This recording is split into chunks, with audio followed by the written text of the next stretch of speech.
ابتدا ہے رب جلیل کے بابرکت نام سے جو دلوں کے بھید خوب جانتا ہے۔ دیکھتی آنکھوں سنتے کانوں صابری میاں کا سلام پہنچے۔ ناظرین محترم، ایک اجنبی شخص خلیفہ وقت حضرت عمر فاروق رضی اللہ تعالی عنہ کی بارگاہ میں پیش ہو کر عرض کرنے لگا کہ اے خلیفہ مسلمین، میں 2 سالوں سے کاروبار کے سلسلے میں اپنے گھر اور بیوی سے دور رہا ہوں۔ جب میں 2 سال کے بعد گھر داخل ہوا تو مجھے معلوم ہوا کہ میری بیوی حاملہ ہے۔ میں نے اپنی بیوی سے کہا کہ میں تو 2 سال تک تیرے پاس نہیں آیا ہوں، تم کیسے حاملہ ہو گئی؟ جب میری بیوی نے مجھ سے یہ بات سنی تو وہ رونے لگی اور مجھے کہنے لگی کہ خدا کی قسم، میرے پیٹ میں جو بھی بچہ ہے وہ تیرا ہی ہے۔ اے خلیفہ، میں اس عورت کا کیا کروں؟ میں اس کی بات پر کس طرح یقین کر لوں؟ کیا کوئی عورت 2 سال کی حاملہ بھی ہو سکتی ہے؟ خاوند کی بات سننے کے بعد حضرت عمر فاروق رضی اللہ تعالی عنہ نے اس کی بیوی کو سنسار کرنے کا فیصلہ کیا۔ اس وقت حضرت معاذ ابن جبل رضی اللہ تعالی عنہ بھی موجود تھے۔ وہ حضرت عمر فاروق رضی اللہ تعالی عنہ سے کہنے لگے، اے خلیفہ المسلمین، میں بے شک رتبے میں آپ سے چھوٹا ہوں، لیکن پھر بھی میں آپ کے اس فیصلے کو ماننے سے انکار کرتا ہوں۔ آپ اپنے فیصلے کی اصلاح کریں۔ آپ حاملہ عورت کو رجم نہیں کر سکتے، بے شک وہ مجرم ہے۔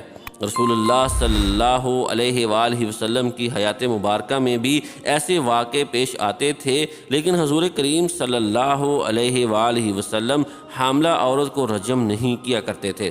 اس کے بچہ پیدا ہونے کا انتظار کرتے تھے کہ بچہ پیدا ہو جائے، پھر اس عورت کو سزا دی جائے گی، کیونکہ بچہ بھی ایک جان ہے۔ اگر ہم آج کے علماء کرام کی بات کریں تو انہوں نے فتویٰ دے رکھا ہے کہ اگر بچے کے اعضاء کسی وجہ سے نامکمل ہیں تو ایسے حمل کو ضائع کر دینا جائز ہے، لیکن ایسا کرنا احکامات کے بالکل خلاف ہوتا ہے۔ ہم زمین پر رہتے ہوئے کسی معذور کو قتل کریں گے تو آخرت میں اس قتل کی سزا پائیں گے۔ اس لیے ماں کے پیٹ میں بچے کو زندہ رہنے کا پورا حق ہے۔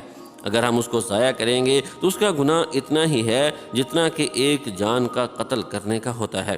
اس دلیل کو مد نظر رکھتے ہوئے حضرت معاذ رضی اللہ تعالی عنہ نے امیر المومنین حضرت عمر فاروق رضی اللہ تعالی عنہ کے فیصلے کو ماننے سے انکار کر دیا تھا۔